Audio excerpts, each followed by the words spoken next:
Yeah, so we're just hearing there about the markets and commodities reacting to the Trump tariffs. China has yet to react to the White House's latest parry in that accelerating trade war.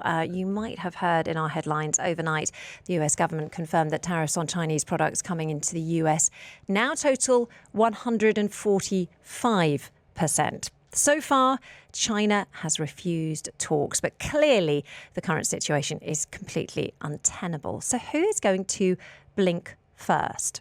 Well, joining us now is somebody with a unique vantage point on this. Dr. Pippa Malmgren is an economist, an author, a technologist. She's worked in the White House as an advisor to George W. Bush. She's here in Dubai for an iCapital event and now, of course, to talk to us. Pippa, good morning. Lovely to have you with us. Do you think that President Trump expected China to come to the negotiating table sooner than this?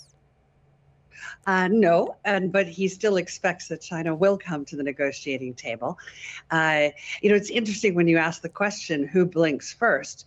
The assumption is it must be either Trump or Xi, but actually it was the markets that blinked. And it was the realization that most people who are trading in and out of the stock market these days are under the age of, say, 35, maybe 40, and therefore their whole memory is that policymakers always give them a lot of warning in advance. And so they were taken by surprise by these events. And so Scott Bessent, the Secretary of the Treasury, is going to take a much sort of calmer, softer approach, but still with the forceful message. And the bottom line is that the superpowers will come to the table. It's just a question of when and the terms. What type of deal is the US hoping to achieve? What type of deal can the US hope to achieve with a superpower like China? Oh, well, it's super interesting to look at this not as a kind of baseball bat, I hit you and you must do what I say, but flip it around. The president is offering the Chinese public the opportunity to come to the US and be part of the US economy. And that's happened in the past. Companies like Haier, for example, that make refrigerators, very successfully manufacturing inside the United States since 1999, and now a dominant brand player. And if China wants to move up the value-added curve, which they do, and raise national incomes, they do need to produce more genuinely global brands, not just Chinese brands. So this is a historic offer to say you're welcome in the United States. The only condition is you need to drop your tariffs and we need to reach some agreement so we're not constantly on the edge of potentially going into conflict together.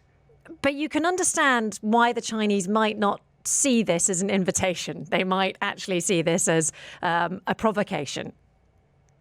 Of course, absolutely. And there's no doubt President Trump is famous for opening all of his negotiations this way. It's spelled out crystal clear in his book, The Art of the Deal. And having worked for, a couple of presidents, actually, this is not the preferred way that someone in diplomatic circles would open the conversation. However, it has worked very well for him over the years.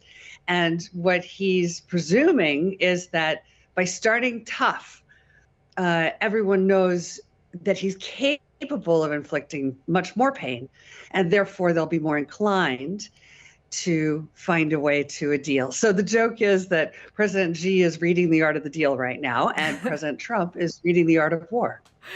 OK, so a lot of economists have suggested, in fact, they've roundly criticised President Trump's tariffs, saying that they're actually just based on inaccurate math. So while he might be trying to do a deal, he's doing it with the wrong calculations. Does he have the right person advising him? We know how he thinks, or we can read his book and try and figure it out. But what about his cabinet? So he has the most important macro trader alive today, Scott Bessent, as his Secretary of the Treasury. He's the man who broke the Bank of England. No one understands sovereign balance sheets better than Scott Bessent, and he has a very calm and deliberate tone. He has Howard Lutnick, who is probably the leading living bond market vigilante at a time when the U.S. is on the brink of a very, very terrible debt problem. So it's hard to argue that these guys aren't qualified for this. And I think that's another reason most countries are taking this very, very seriously and agreeing very quickly to the U.S. terms. And of course, the more nations that do that, the harder it will be for others to stand aside, because all the business, for example, with Vietnam moving to 0% tariffs immediately, that's effectively a free trade zone with the United States. And so all the business is going to move to Vietnam and away from China. And so China will have to come to the table one way or another. Every country will. So despite all the bluster and the bother and the saying kiss my, President Trump does have a rationale behind this strategy. Not only a rationale, but honestly, this is exactly the strategy that the Democrats were recommending 20 years ago. It's just no one was kind of brave enough to actually do it. And there are loads of clips on X and memes on Instagram of Nancy Pelosi saying exactly what President Trump is saying today, which is we should be matching other countries' tariffs and we should be aiming to get them all down to zero. And that effectively would create a global U.S.-dominated free trade zone. And it's very hard for any economist to argue that that is not a good idea. OK, I've got about 30 seconds left with you. A global trade war, or just a trade war between the United States and China, is very, very bad for the rest of the world. It's bad for us here in the UAE as a trading hub.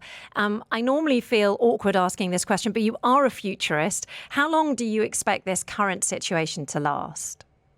Well, look, this has happened before. We had, for example, a trade war between the U.S. and the Europeans back in 1962 to 64 over chicken and cognac, two topics that are hot today between us and the Europeans.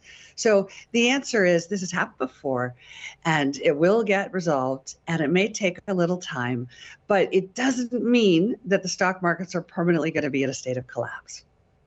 Dr. Pippa Malmgren, an absolute pleasure to have you join us on the Business Breakfast. Thank you very much indeed. Dr. Pippa Malmgren, economist, author and technologist. Business Breakfast live on a Friday morning. Lots going on around the UAE this weekend. In fact, we are in the...